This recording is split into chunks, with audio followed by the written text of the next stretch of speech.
Hey everyone, this is Heart and this is Dragon Force 2. I'm kind of excited about this part because we finally make some story progress. Yay! We've taken out lots of the sort of minions that the enemy monarchs have sent our way, and now we can do more exciting things. I'm actually going to speed through quite a lot of sort of the domestic work here. It's basically me rearranging my units, changing unit types on monarchs and my other generals, refilling them once I have the mercenaries available, then doing my usual domestic phase tomfoolery, like here, trying to convert units. As usual, the units that aren't particularly unique or loyal to a certain monarch, it's just a matter of talking to them enough times to get them to join you. But ones like, for example, Megumi, who's very important to Kaede's scenario, she'll never join you no matter how many times you talk to her until Kaede is on your side as well. So you might as well talk to them in the Prisoner of War scene because it's easier just to go through and click on everyone. But don't be surprised if certain characters that are more sort of pivotal plot characters will never join you until you've advanced further in the story. Yeah, again, I hope you don't mind me speeding through this part because it's basically just a lot of sort of, what do you call it? Housekeeping, I suppose. We still have Highland and Bozak in the south to deal with. But as I mentioned earlier, I'm going to go and get rid of the threat that is Izumo to the east first. Izumo is, you probably noticed by now, but all of the nations are meant to be kind of pseudo sort of versions of real life nations. Like, I think Tradnor is supposed to be like England. Yeah.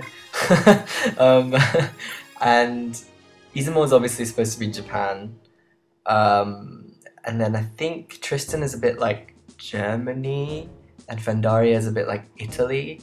I think that's only insofar as the design of the castles and the names of people, like Giuseppe and things, and sort of, I suppose their clothing is supposed to be a little bit representative of certain countries, but I can't pin down all of the nations. I think I have it written down somewhere. I think it might have been mentioned in the guide, but if I come across it, I'll mention it again. I've left this battle in, where I'm using Bart's, I've left it in at normal speed because we get to see his new unit type, which are ghosts.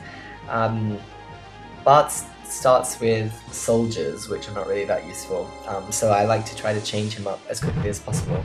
I've also left it in because this is the inside of an Izumo castle, which I think is the first time we've seen one, and it's actually pretty nice, so we get to check it out. We're fighting Yulia, and she is an archer, but she just used Flame Sword, which is the skill I mentioned a couple of parts ago, and here, which is different to the skill Bart's just used, which is Dancing Sword. Dancing Sword allows you to hit twice per hit, whereas Flame Sword increases the power of your strikes by 1.5, so your strikes are 1.5 times as powerful. So Flame Sword is very useful in, sorry, it's Fire Sword, not Flame Sword. Fire Sword is very useful in a duel, Dancing Sword is very useful in a duel and in taking out enemy units. I suppose Fire Sword is also probably useful against enemy units that have a high HP, such as dragons, and who else? Like knights, I think, have a high, they tend to take several hits, as opposed to soldiers, which generally don't.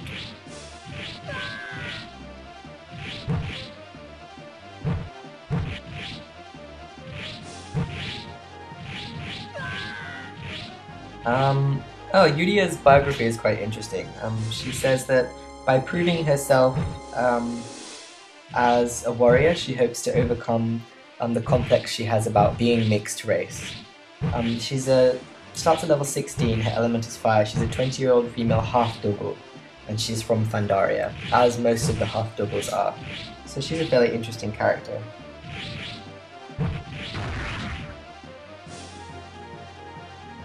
As you may have noticed, the ghosts are actually ranged units, which is quite interesting.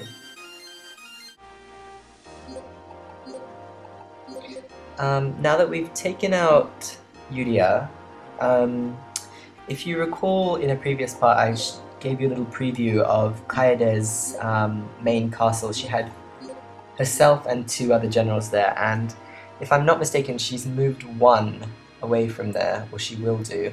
So her main castle is called Murasame, which is where we're headed now.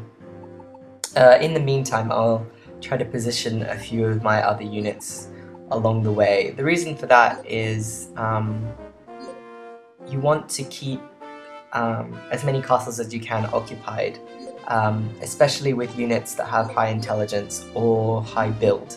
That's so that you can fortify them with characters that have high build or construction skill, and characters that have high intelligence, that is over 70, you can find items.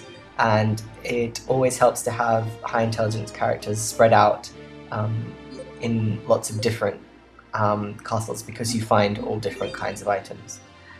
Generally you tend to find the items that are most useful to the generals of that particular region in the castles of that region. So Tradnor tends to find magical items, Izumo I'll find katana and like shinobi clothes and ninja garb and stuff like that.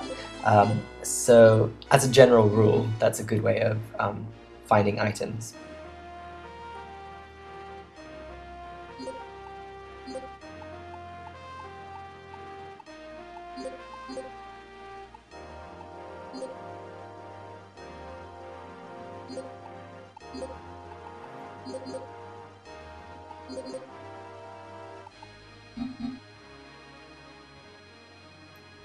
Okay, I was sending my main monarch unit to fight Kaede, but actually she intercepted me by sending one of her units against me, which is Flania, who's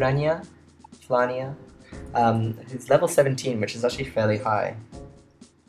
Let me find Furania's entry. I'm gonna take her on with Shen.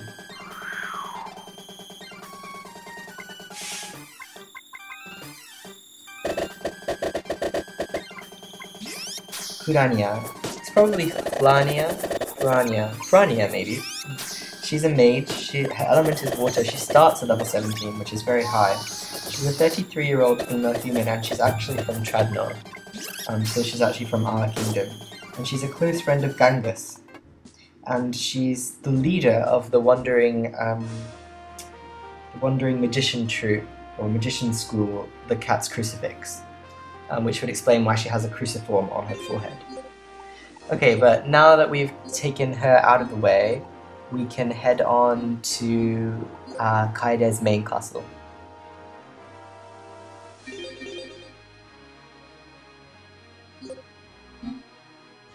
I'm just retreating back to that castle. That's so that I can refill Shen's troops, because he would have lost a few troops in that battle with Flania. It's perhaps not necessary, but just in case.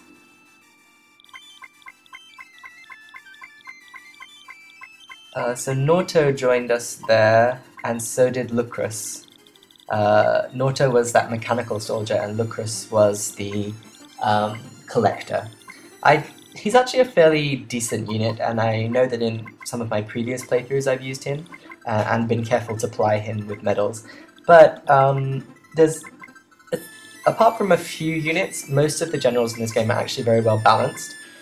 So you don't find yourself, apart from the monarchs that is, among the other generals you don't find that you tend to always use the same units, because they're far superior in terms of stats. You can actually pretty much pick whoever you want. And the good thing about this game is there's quite a lot of different types of possible troops you can assign to generals, and generally each general can be assigned lots of different types of troops. So you never really get sort of pigeonholed into being only mages or only mage type units or only horseback units or anything like that. So you have quite a bit of flexibility, which is a good thing.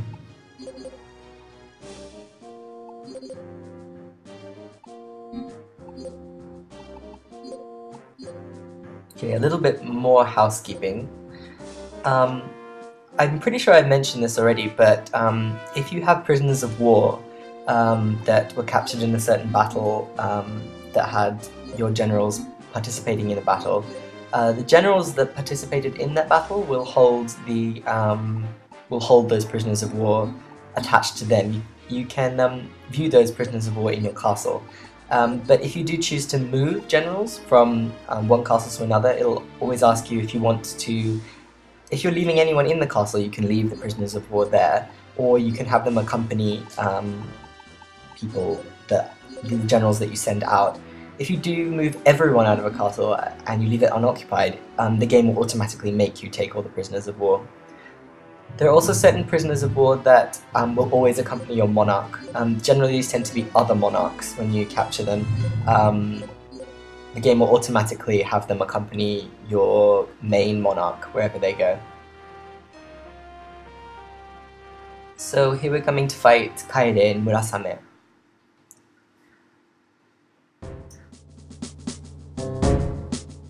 言っとくけど、私は弱い男と年下には興味ないわよ。待ってください。お姉様、お話があるのです。お姉様、嬉しいこと言ってくれるけど、子供には興味ないのよ。お、結構可愛いじゃんかよ。戦いなんかやめて俺の女にならないか。いっぺん殺したろか、あんた。Okay, hopefully I can manage to get this last narration part recorded, and the reason I say that is because it's monsoon? I just put two words together. It's monsoon season here right now, so the rain is kind of crazy and the thunder and lightning is extra crazy. And I swear earlier our house actually got hit by lightning, so our power went out a couple of times. Luckily the recording was done up till before that cutscene, so I'll just try and get it done now. I'm trying to remember what I said before. This is Meidan. She's another one of the kung fu artists, the martial artists, and I had to check, but it is indeed a woman. Really looks like a man, actually just an ugly woman.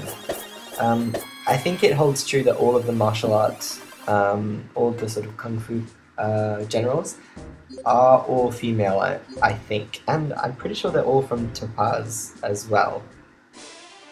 So I only managed to get her down to a draw, so I'm going in again with Bart's.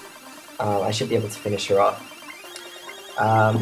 We've already seen the ghosts a little bit. You can use them as a ranged character if you like. I'm not really bothering in this part. And she declined to duel me just then, so we captured her. And so now we're finally fighting Kaede, and I'm gonna go in with Shen.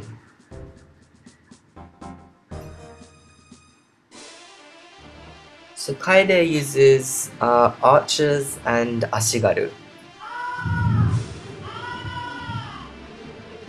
And Shen has bandits and monks. I'm not really paying too much attention to troop type.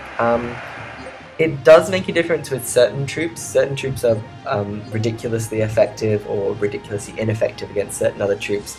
But a lot of these kind of middle of the ground units and the fact that you can have two different troop types mean that you can kind of get away with sort of fudging it a little bit.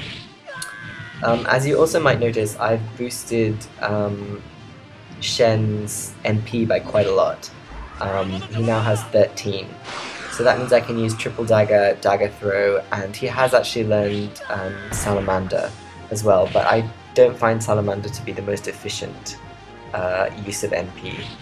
You'll also notice that Kaede has split her troops around the middle to attack me, so monarchs actually use some slightly more sophisticated tactics when they're fighting you than just normal generals.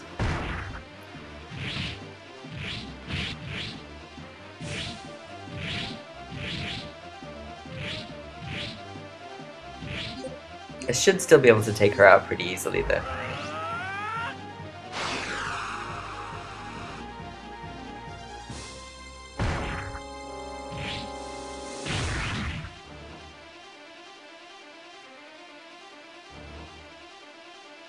So we finally got rid of Izumo, but we'll have to wait until next time to see if she joins us.